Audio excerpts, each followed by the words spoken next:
주의 이름으로 환영하고 축복합니다. 영상으로 가족에서 또 예배드리는 분들에게도 하나님께서 동일한 은혜를 주시기를 축복합니다. 역사를 구별하는 다양한 방법이 있습니다. 사람들이 사용하는 도구를 중심으로 보면 석기 시대가 있었고 청동기 시대가 있었고 철기 시대가 있었습니다. 하지만 우리 기독교인들은 온 세상의 역사를 주관하는 분에 따라서 역사를 구별해 왔죠. 성부의 시대, 성자의 시대, 성령의 시대, 이렇게 구별을 해왔습니다. 그래서 오늘 우리가 드디어 성령께서 오신 날을 기념하는 성령 강림 주일을 지키게 되어 있는 것입니다. 그런데 우리가 이 시대를 구별할 때에 오해해서는 안 되는 게 뭐냐면, 성부의 시대에는 성부 하나님만 일하시고 성자의 시대에는 예수님만 일하시고, 그러면 성령의 시대에는 성령님만 일하시는구나, 이렇게 생각하시면 안 된다는 것입니다. 누가 더 두드러지게 그 사역들을 감당했느냐에 따라서 성부의 시대, 성자의 시대, 성령의 시대, 이렇게 구별할 뿐이지, 삼위일체의 하나님은 어느 시대에도 함께 일하시는 하나님이셨다는 사실을 우리가 잊어서는 안 된다는 것입니다. 지난주 말씀에 이어서 제자들은 여전히 예수님께서 아무리 위로의 말씀을 하고 계셔도 예수님이 떠나신다는 말씀 때문에 불안해하고 두려워하고 있었습니다. 마치 예전에 초등학교 입학식을 하게 되면 이제 선생님들께서 말씀하시죠. 부모님들은 이제 댁에 돌아가셔도 좋습니다 라고 이렇게 말을 하면 아이들은 엄마의 손을 놓지 않으려고 하고, 어떤 아이들은 주저앉아서 펑펑 우는 그런 아이들도 있었습니다. 엄마가 자기들의 곁을 떠난다는 것이 두렵고 무서웠기 때문에 그랬던 것이죠. 제자들의 마음이 그랬습니다. 이제까지 늘 함께 계시던 예수님께서 자기들의 손을 놓으시고 영영이 떠나시겠다고 하시니까 그 마음 가운데 불안감을 다스릴 수가 없었던 거예요. 그때 여러분들 12절 말씀을 보십시오. 예수님께서 말씀하십니다. 나를 믿는 자는 내가 하는 일을 그도 할 것이요 또한 그보다 더 큰 일도 하리니 이는 내가 아버지께로 감이라. 지금 내가 너희들 곁을 떠나는 이유가 있는데, 그것은 내가 하던 일을 너희가 하게 할 것이요 내가 하던 일보다 더 큰 일을 너희에게 하려고 내가 아버지께로 가는 것이야 라고 말씀하고 있다는 것이죠. 제자들이 불안해한 것은 예수님이 그저 예수님이 아니셨기 때문입니다. 바리새인들이나 사두개인들이나 예수님을 미워해서 그분을 붙잡기를 원했지만, 예수님께서 일으키시는 그 기적을 두려워해서 예수님을 붙잡지 못했던 것이었거든요. 그런데 예수님이 행하시는 기적을 우리도 할 수 있게 된다면, 예수님이 하시는 그 기적보다 더 큰 기적을 우리가 행하시게 된다면, 야, 저 사두개인들이, 바리새인들이 우리를 함부로 하지 못할 것이 아니겠는가 하는 담대함이 제자들에게도 생기게 되었다는 것입니다. 예수님의 격려의 말씀은 계속됩니다. 자, 여러분 13절 말씀을 같이 한번 읽어보겠습니다. 너희가 내 이름으로 무엇을 구하든지 내가 행하리니 이는 아버지로 하여금 아들로 말미암아 영광을 받으시게 하려 함이라. 14절 말씀을 계속 읽겠습니다. 내 이름으로 무엇이든지 내게 구하면 내가 행하리라. 여러분들, 이 말씀을 얼마나 우리가 사모하는 말씀입니까? 아마 마음속에 암송하거나 자주 읽는 성도들이 여러 분 계실 것입니다. 내 이름으로 무엇이든지 내게 구하면 내가 행하리라 라는 이 말씀입니다.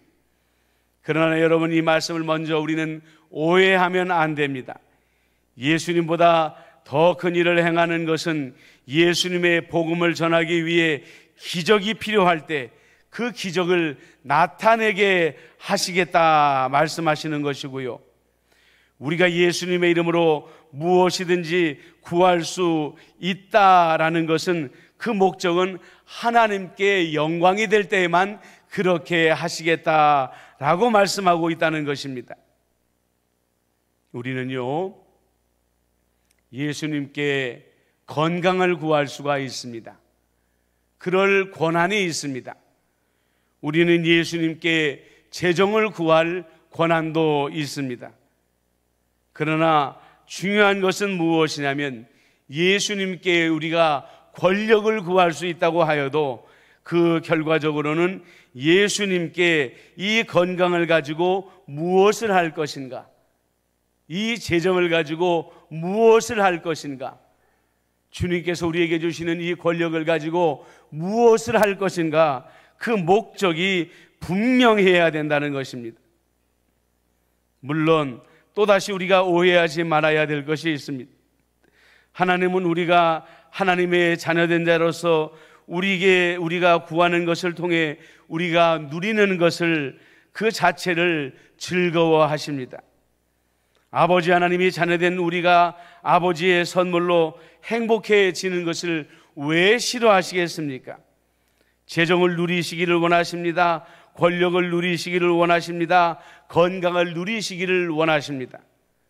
하지만 주님께서 내게 주신 선물, 결과적으로 그 선물이 하나님께 영광이 되는 일에 사용되어져야 한다는 사명감을 가지고 우리의 필요한 것을 주님께 받아야만 한다는 것이죠. 성경은 거룩한 순환, 그리고 거룩한 성장을 말합니다. 이번 새벽에 우리가 잠언의 말씀을 보아도 결론은 베푸는 자는 더 받고 은혜를 베푸는 자는 더 큰 은혜를 누린다고 나와 있지 않습니까? 성경은 우리를 부요케 함으로 말미암아 그 부요함이 세상으로 흘러가 온 세상이 주님의 은혜로 부요하여지기를 소망한다는 것입니다. 여러분, 그렇습니다.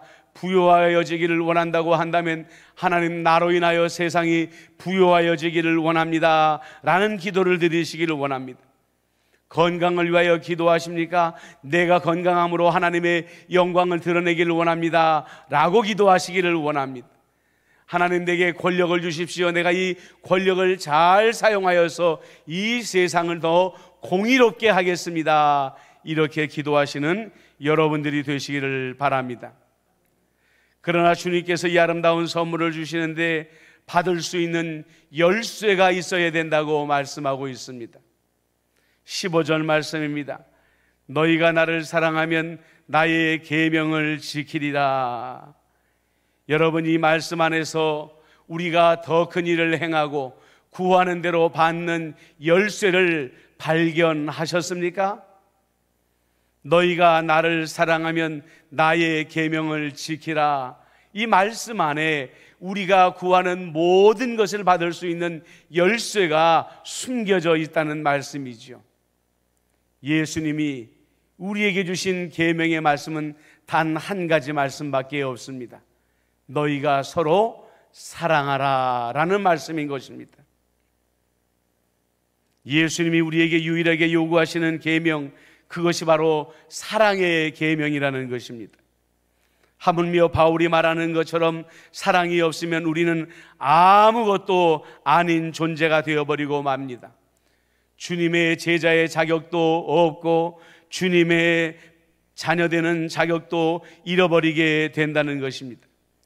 예수님께서 성자의 시대에 이루신 것이 무엇입니까? 십자가의 사랑입니다. 제자들이 땅끝까지 나가서 전해야 될 복음이 무엇입니까? 여러분, 우리는 생각합니다. 여러분, 예수를 믿고 구원을 받으십시오 하는 것이 우리의 복음의 전부라고 우리는 그렇게 생각합니다. 여러분, 그것은 너무나도 지극히 단순한 생각입니다. 우리는 이 세상을 향하여 외칠 때에 이렇게 외쳐야 됩니다.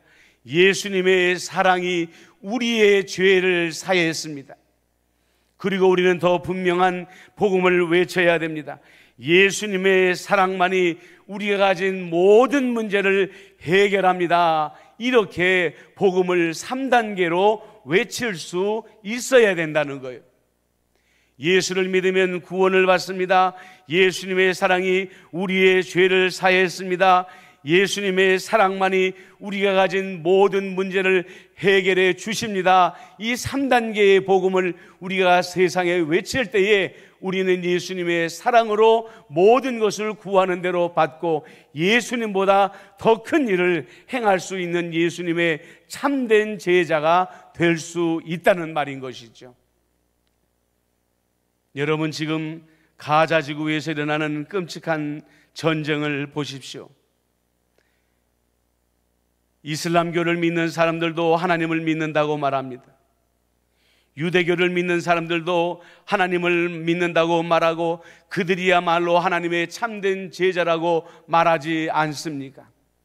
그러나 그들이 유일하게 깨닫지 못한 예수님의 계명이 있는데, 예수님이 하나님이시라는 것을 믿지 못하는 것이고, 하나님이 우리에게 유일하게 남겨주신 계명이 사랑이라는 것을 알지 못하기 때문에 그들은 지금까지도 끔찍하게 서로를 죽이고 죽이는 전쟁을 멈추지 않고 있는 것입니다.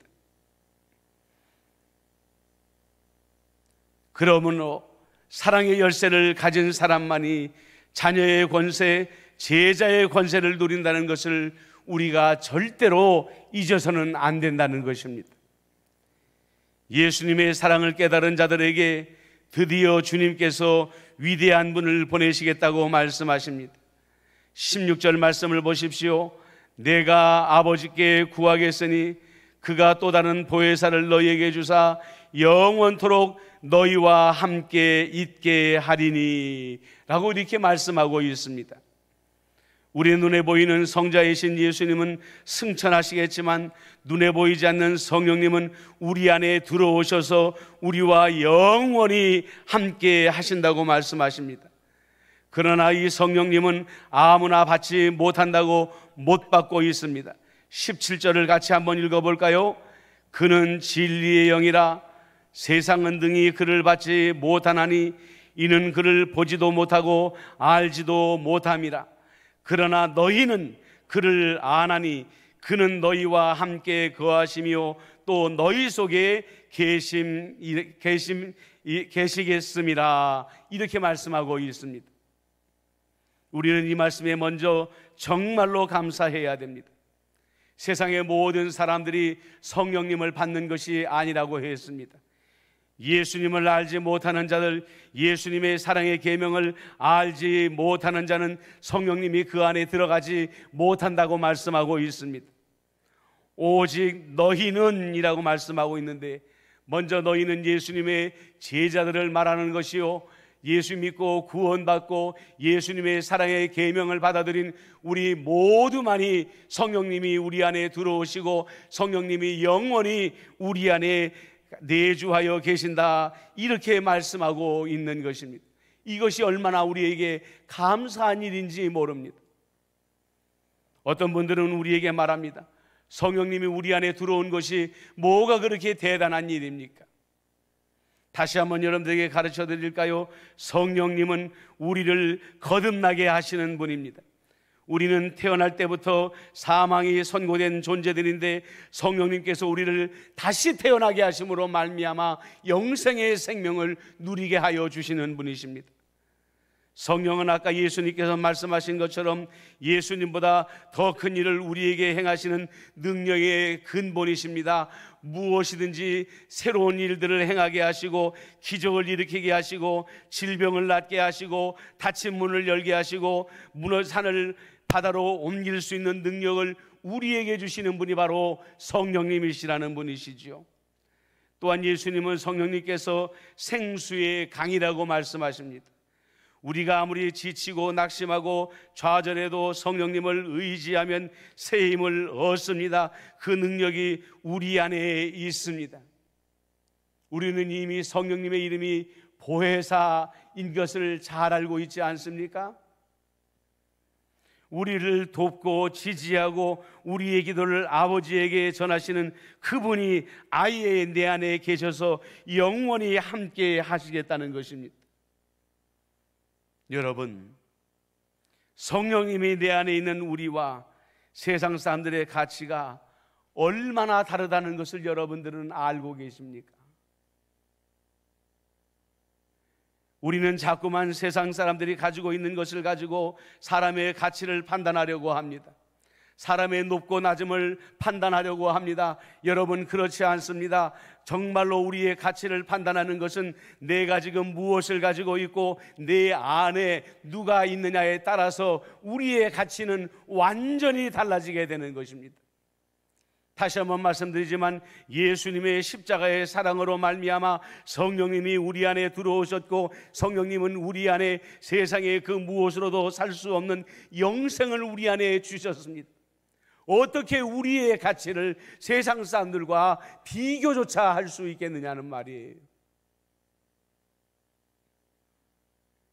얼마 전에 여러분들이 언론을 통해서 한 기사를 보신 분도 있을 것이고 보시지 못한 분도 계실 것입니다.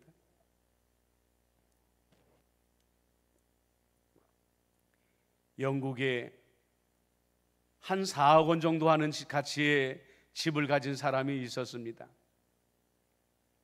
이 사람은 이제 이 집을 팔아야 되겠다 하고 생각해서 부동산에 내놓았는데 보니까 어느 날 아침에 보니까 담벼락에 누군가 낙서와 같은 그림을 그려놓은 거예요. 집을 팔려면은 이 페인트를 다시 번거롭게 칠해야 되겠구나, 귀찮게 이 집주인은 생각을 했습니다. 그런데 누군가가 그 낙서와 같은 그림을 보고 깜짝 놀라서 언론사에다가 제보를 했습니다. 언론사가 와서 그 낙서와 같은 그림을 보니까 이것이 보통 사람의 그림이 아니더라는 거죠. 여러분들 얼굴 없는 화가 뱅크시라는 사람의 이름을 들어보셨습니까? 이 사람은 자기의 얼굴을 내놓고 자기의 이름을 밝히고 뭐 아름다운 벽화를 그리거나 아니면 화가의 어떤 그림을 그리는 그런 사람이 아닙니다. 벽에다가 낙서하는 것처럼 그림을 그리는 화가인데요, 이 사람이 이 벽에다가 낙서처럼 그리는 그 그림의 가치가 천문학적인 가치를 가지게 된다는 거예요. 그래서 4억 원에 내놓은 이 집이 한 노파가 재채기를 하는 낙서 같은 그 그림 하나 때문에 지금 70억을 주어도 팔지 않겠다고 할 정도로 값어치가 치솟았다는 거예요. 낙서 같은 그림 하나에 가치가 달라졌습니다. 하물며 하나님이신 성령님이 내 안에 계시는데 여러분, 우리의 가치는 누구와 비교할 수 있겠습니까? 지난주에 우리가 청년주의를 맞이하였지만 요즘 우리 청년들은 어두움의 시대를 지나가고 있습니다. 어려움의 시대를 지나가고 있습니다. 나보다 더 좋은 대학을 나오고 나보다 더 좋은 전공을 하고 그래서 나보다 더 좋은 직장에 간 친구들을 바라볼 때마다 나는 가치가 없어 보이고 나는 무능력해 보일지 모르겠습니다. 여러분, 그렇지 않습니다. 여러분 안에는 성령님이 계십니다. 영들에게 영성을 주셨고 내가 곧 길이요 진리요 생명이신 라고 말씀하시는 예수님이 여러분 안에 계시기 때문에 성령님을 통하여서 여러분에게 반드시 좋은 길을 보여주실 것입니다. 그렇기 때문에 성령님은 위대하신 분이라는 것을 절대로 여러분들이 잊지 마시기를 주님의 이름으로 축복합니다. 축복합니다. 성령 강림주의를 우리가 기념해야 되는 이유가 바로 이거예요. 나는 아무 가치가 없는 존재였는데, 나는 이미 사망을 품고 태어난 존재였는데 성령님이 내 안에 들어오심으로 말미암아 내가 이렇게 가치 있는 사람이 되었구나. 여러분들 이것을 생각하시면서 이 성령 강림절을 아름답게 위대하게 보내시기를 주님의 이름으로 축복합니다. 기도하겠습니다. 사랑 은혜가 많으신 아버지 하나님, 제자들이 두려워할 때에 너희들이 더 큰 일을 행하겠다고 말씀하셨습니다. 너희가 구하는 대로 받겠다고 말씀하셨습니다. 이 모든 일을 주님은 성령님을 통하여서 이루시겠다고 약속하여 주셨습니다. 이 위대하신 성령님이 우리 안에 계시는데 우리가 세상 사람들과 감히 우리 자신을 비교조차 하지 아니하게 하여 주옵소서. 우리의 가치가 얼마나 위대하다는 것을 깨닫고 우리 안에 있는 성령님을 의지하며 이 험한 세파를 이겨나갈 수 있는 임마누엘의 모든 성도들이 되도록 역사하여 주옵소서. 특별히 오늘 우리가 이제 커맨시 예배, 청년부 예배를 다시 시작합니다. 이 시대의 청년들이 낙심해 있습니다. 절망하고 있습니다. 갈 길을 찾지 못하고 있습니다. 그러나 우리 안에 계시는 성령님은 우리가 마땅히 나갈 길을 이미 알고 있다는 것을 깨닫게 하여 주시옵시고, 열심히 예배하며 열심히 기도하는 가운데 성령님이 보여주시는 그 길을 따라 나감으로 말미암아 후일에 우리 주님께 영광 올려드릴 수 있는 청년들이 될 수 있도록 역사하여 주옵시고, 이 자리에 있는 우리 모든 성도들이 되도록 인도하여 주옵소서. 예수님의 이름으로 축복하며 기도드리옵나이다. 아멘.